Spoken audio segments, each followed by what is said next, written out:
Bienvenidas y bienvenidos. Estamos acá de parte de la Cátedra de Emprendedurismo Turístico y la asignatura Multiculturalidad y Ética del Turismo. Mi nombre es Maynor Arias, yo soy tutor de esta cátedra y hoy estamos acá para presentar un libro que se llama En dos talegas de pita, escrito por la costarricense Ana Isabel Pisa Escalante, y haremos un recorrido por los temas de este libro que se centran en lo que es la esclavitud en Costa Rica y la Inquisición. Dos temas sumamente importantes porque los hemos ido dejando en el olvido. Entonces doña Ana lo que hace es recuperar a través de archivos históricos llamados los protocolos de Cartago y nos trae historias que realmente son reveladoras, y es un libro, bueno, para mí excepcional y muy necesario para nuestro país.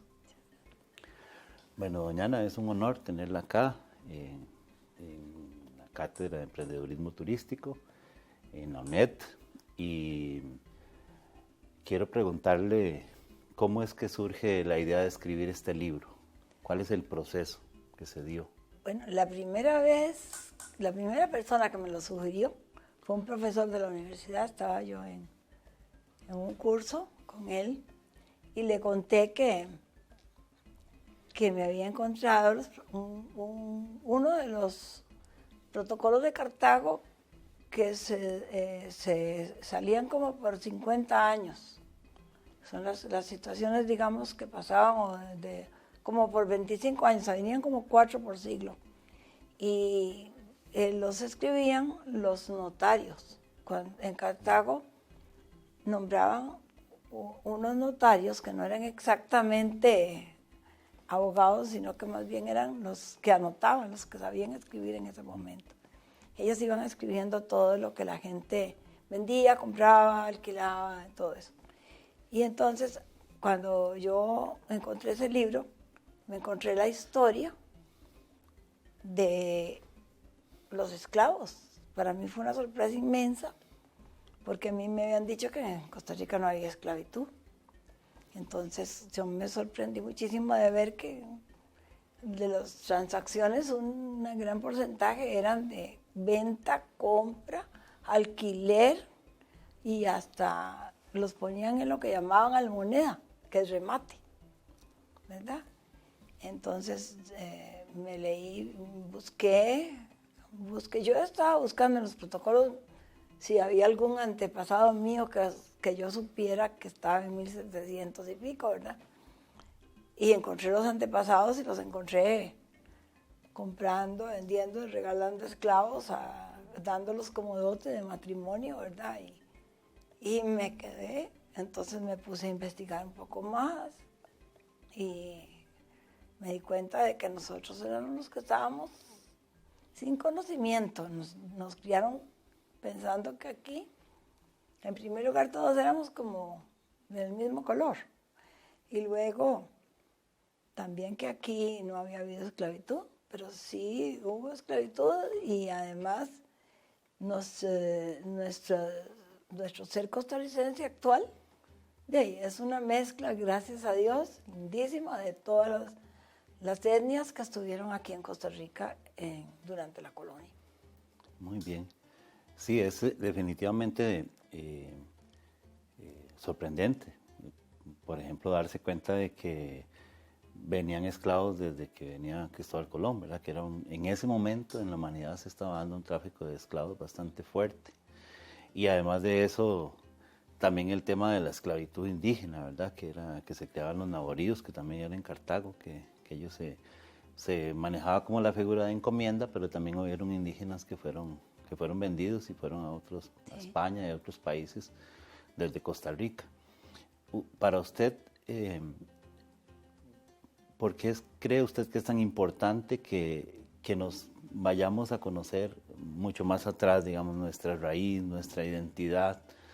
¿Qué le da eso a una población actual? O sea, ¿por qué eso es tan importante? Yo creo que nos da seguridad en nosotros mismos, porque realmente las etnias que nos integran nos hacen más fuertes, nos hacen mejores personas contra lo que nos habían dicho, ¿verdad? Que nos criaron pensando que solo los blanquitos, que en realidad no somos blanquitos. Yo a veces doy bromas, digo yo, bueno, si yo saliera blanquita, me pinto de blanco la cara, la gente sale corriendo porque parecería un fantasma. En realidad blancos no somos, todos tenemos color, distintos colores. Y realmente eso nos va dando a nosotros una personalidad fuerte, una personalidad linda. Creo que el costarricense tiene mucho que agradecer a esa mezcla de etnias de las cuales hemos ido adquiriendo nuestra personalidad. Y luego conocer nuestro pasado para mí es importante. Yo creo que uno no debe estar engañado, nadie le debe decir lo que no es justo. Uno tiene que saber lo que pasó. Claro que sí. Y el otro tema importantísimo que usted toca, que es la Inquisición. Uno también aquí aprendía, ¿verdad?, que eso se daba en otras partes y que se daba en España y se daba contra los moros. Pero uno recuerda que también esas personas eran las mismas que hacían Inquisición en Europa, llegaron acá, ¿verdad? Y también esos procesos se dieron aquí. Exactamente, aquí hubo un caso, y ese caso es el que yo transformo un poco, porque el caso se dio un poco después de que suceden los sucesos de mi novela. Pero entonces yo la transformo un poco, le cambio un poco el nombre al protagonista y lo jalo un poco hacia esa época en que yo escribo, pero igual la historia es tal como la leí, ¿verdad? Con excepción de que como yo lo leí ya escrita por una persona que estaba un poco inclinada contra eso, yo le cambié la personalidad, porque la personalidad que estaba en la historia era una personalidad muy, muy desagradable, muy despreciable. En cambio, a mí me pareció que debía tener sus virtudes y sus cualidades, puesto que la gente lo estimaba, lo quería como un médico, ¿verdad? Entonces, no creí que la personalidad que le daban era justa. Entonces le cambié un poco la personalidad junto con el nombre, le inventé una personalidad un poco mejor. Pero la parte, digamos, de la huida de él hacia, el viaje que él hace hacia México para ser juzgado por la Inquisición, eso sí es totalmente histórico. Bueno, yo creo que su libro es muy importante para nosotros, para nuestra cultura. O sea, a mí me sorprendió profundamente el libro, lo he leído varias veces, lo he compartido con mis estudiantes. Creo que la manera en que está escrito, que lleva una historia paralela, digamos, es una historia, pero además de eso el universo de la historia real costarricense, ¿verdad?, de lo que estaba sucediendo. Eso hace que uno se meta en el libro mucho más fácil.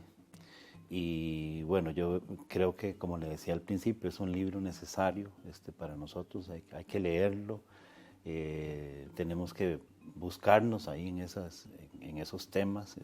Eso como decía usted, eso nos fortalece, porque saber uno de dónde vino, cuáles eran sus raíces, eso lo llena más de patria, o lo llena más de esa identidad que es algo que se refleja hasta en el espíritu de la persona, ¿verdad?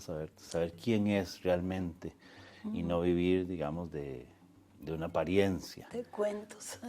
Exactamente. Sí, una cosa que yo no me propuse cuando escribí, y sin embargo ahora me doy cuenta de que me salió en el libro, me sale, hay un empoderamiento de las mujeres dentro de la novela, y no lo hice a propósito, pero yo leía, bueno, las historias no son verdaderas, pero sí por los protocolos me pude dar cuenta de la dominación masculina que había ahí, y al inventarles la historia, pues lo tomé muy en cuenta, eso, la dominación masculina, que supongo que era así. Pero conforme transcurren los acontecimientos, los personajes de mi novela se van, las mujeres se van empoderando y terminan, es decir, imponiendo su voluntad contra la masculina, que no es decir, que era lo que no se hacía. Y eso me gusta mucho, porque yo no lo hice el propio, en realidad no lo hice a propósito, no tenía pensado hacer eso, pero me salió.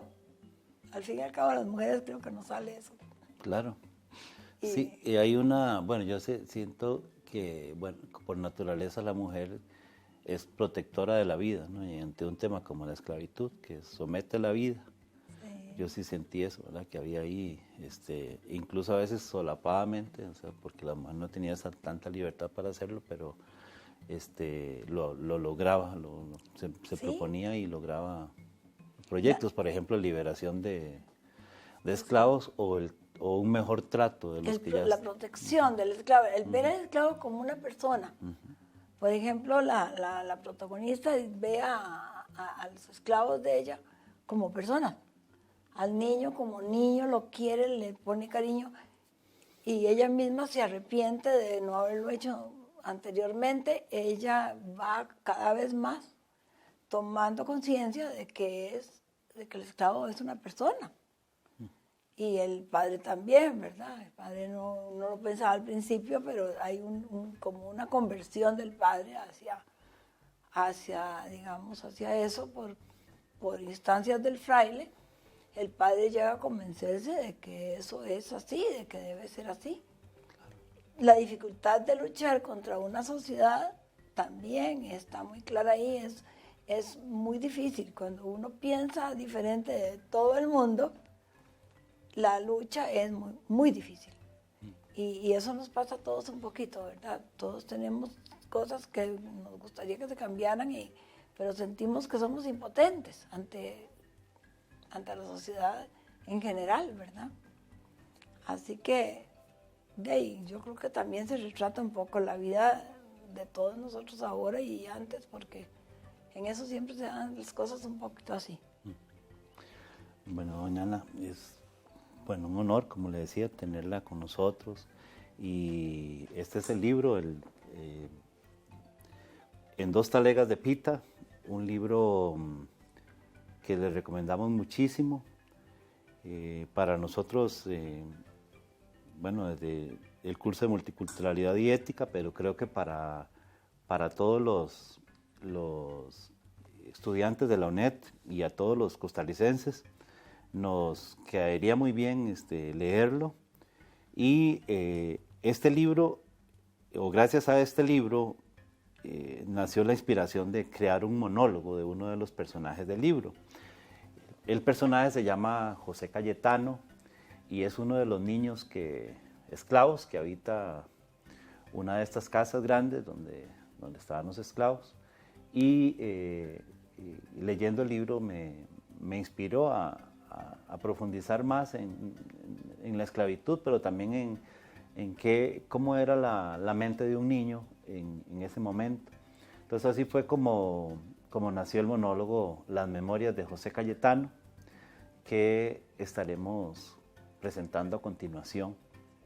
Y doña Ana, muchas gracias. Gracias a usted más bien por el interés que se ha tomado y la reproducción de este personaje, que en realidad no tiene tanta vigencia en la novela, y usted le ha dado una cantidad de fuerza y de vida que yo le agradezco mucho también.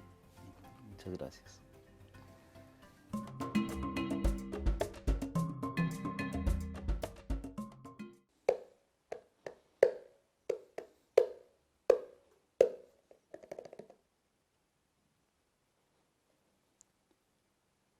Yo me llamo José Cayetano y hoy vengo a contarles mi historia. Yo fui esclavo durante la colonia. Nací en 1717. Pero para contarles mi historia, tengo que decirles de dónde vine. Porque todos tenemos que saber de dónde vinimos. ¿Quién fue nuestra abuela, nuestro abuelo, nuestros ancestros? Si uno no sabe de dónde vino, uno es como esas raíces secas que la lleva el viento y se pudren sin sentido en alguna parte.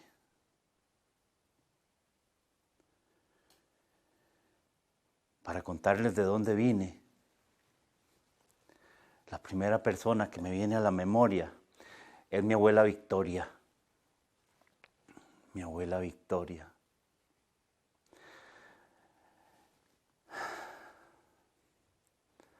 A la mamá de ella la fueron a buscar allá a África. En África, durante la venta de esclavos, nuestros mismos hermanos se dedicaban a perseguirse por toda la sabana hasta que se cansaban, así como animales, y amarrados los llevaban para venderlos a los barcos, a quienes trataban esclavos. Y esos esclavos eran llevados por todo el mundo. Por eso fue que mi abuela Victoria fue a nacer a Cuba. Allá la compraron cuando tenía 13 años. Sí, era una niña. Y de nada valieron los gritos y los llantos, porque eso no importa en un esclavo. Ahí la metieron en esos barcos hacinados de gente. Y aquí, allá hasta Orotina la fueron a traer. Y la vendieron en la plaza de Cartago. En la plaza mayor de Cartago. Ahí la vendieron. ¿Quién da más por esta negra? ¿Quién da más por esta negra? Ya estamos cerrando. ¿Quién la quiere? Y ahí la compraron. La llevaron a la casa grande. Que ya no importa de quién era la casa grande. Porque lo importante en esto es que no se nos olvide. Es que todos sepamos que eso sucedió para que no vuelva a repetirse y para que lo tengamos presente. La llevaron a la casa grande y ahí estaba la niña Victoria, asustada. Se metió en un rinconcito y dice que ahí lo único que quería era morirse. Ya no tenía fuerzas ni para llorar. A veces la tristeza lo llena a uno tanto que ya no tiene fuerzas ni para llorar. Y eso le pasó a mi abuela. Ahí estaba arrinconada. Y si hubiera muerto ahí en sus propios orines porque estaba consumida. Si no hubiera sido por la niña de la casa que llegó ahí con pedacitos de pan, con pedacitos de elote. Y mi abuela sintió que la niña era buena. Uno sabe cuando la gente es buena, porque siempre hay gente buena. Y entonces mi abuela fue saliendo de ahí. Y la esclava Victoria se convirtió en un ser muy importante para esa niña. Se hicieron amigas. Por eso cuando esa muchacha se casó, dentro del dote de matrimonio, iba mi abuela. Sí, los esclavos se daban así como parte del dote, como un regalo. Y ese fue el gran regalo que le dieron a la niña, la esclava Victoria, que fue a una nueva casa, con un nuevo amo. Que cualquier día de neblina, lluvioso, la violó. Y de esa violación nació mi mamá.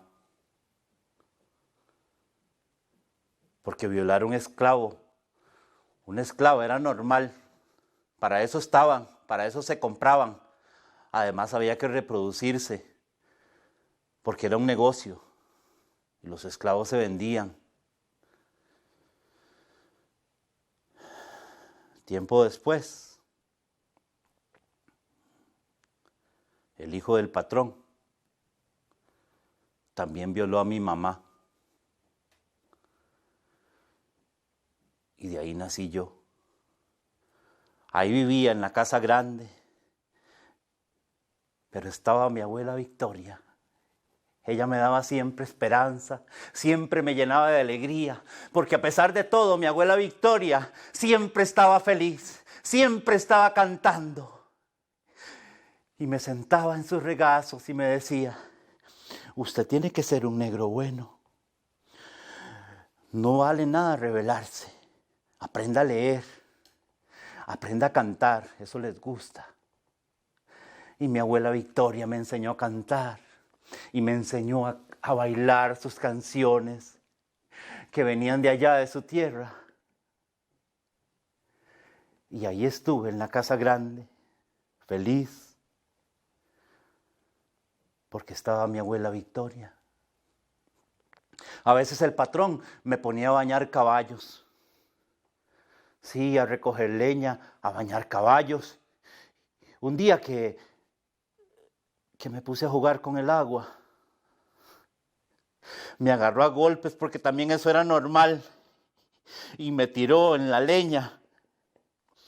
¿Qué le pasa, negro? Lo tengo bañando caballos.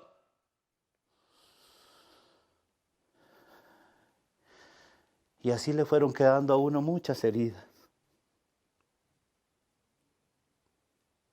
Pero ahí estaba mi abuela Victoria.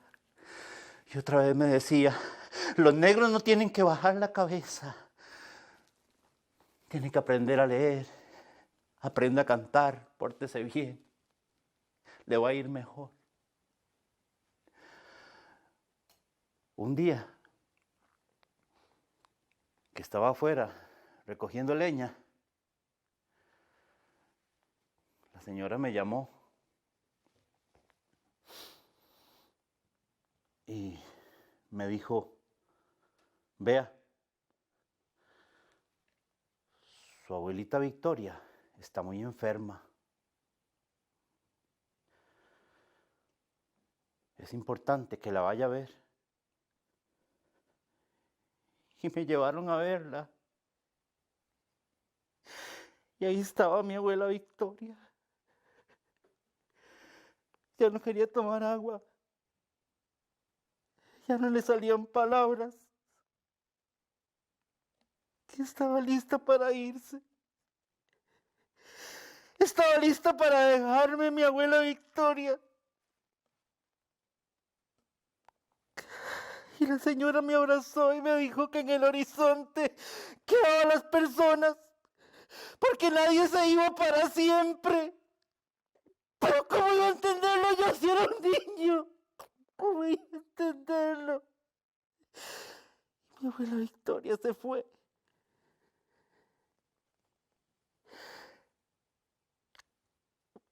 Y ahí me quedé solo en la casa grande. Verdaderamente solo. Porque mi mamá, después de lo que le había pasado, solo miraba el suelo y miraba a lo lejos y a veces lloraba, pero no me ponía atención.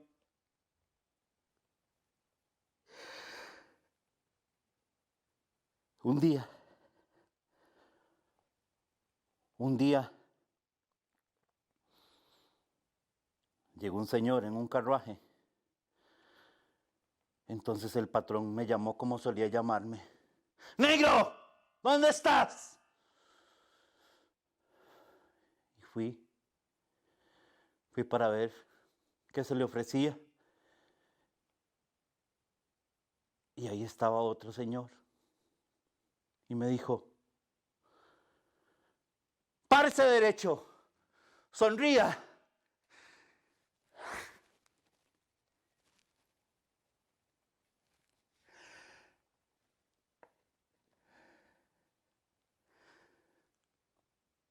y me subieron al carruaje.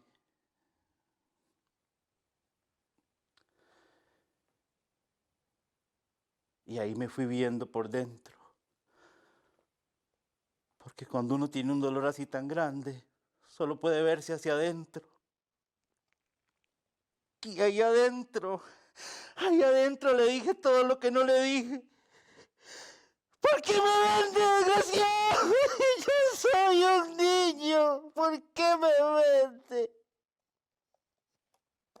Abuelita. Me vendieron, abuelita.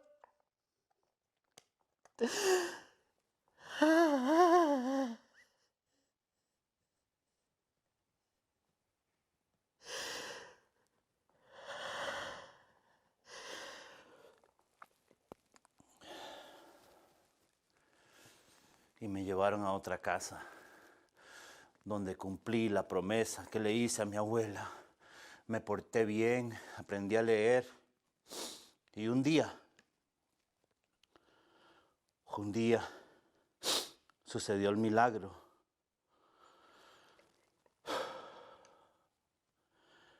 Mi abuela Victoria, además de dejarme cosas como este tamborcito, que no sé cómo hizo para conservar, no sé cómo hizo para sostenerlo tanto tiempo, además de este tamborcito. Mi abuela Victoria, la negra Victoria, había dejado en alguna parte escrito que 2 talegas de pita llenas de monedas eran para comprar la libertad de su nieto, José Cayetano. Y así fue como me convertí en un esclavo liberto. Mi abuela dejó mi libertad. No solo me liberó el corazón y el espíritu, sino que también me liberó físicamente de la esclavitud. Gracias, abuelita Victoria.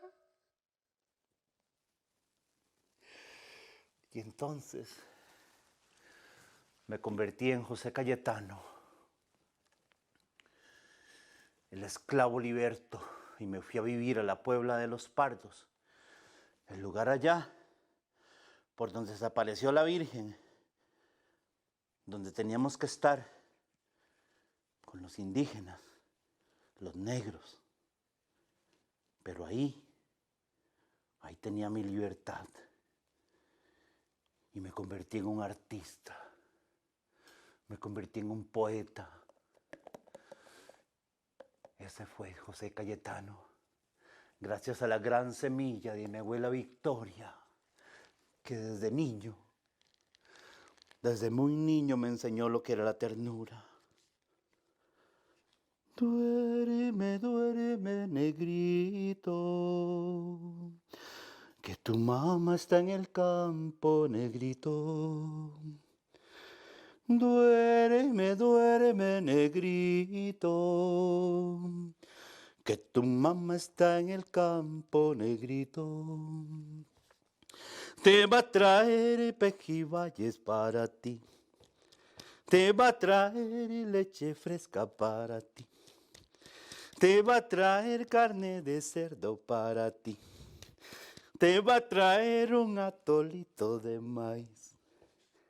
Y si el negro no se duerme, viene el diablo blanco y ¡zas! Le come la patita, chocopumbo, chocopumbo. Duerme, duerme, negrito, que tu mamá anda en la Puebla, negrito. Duerme, duerme, negrito. Ay, que a tu mamá no la vendan, negrito. Negrito, negrito.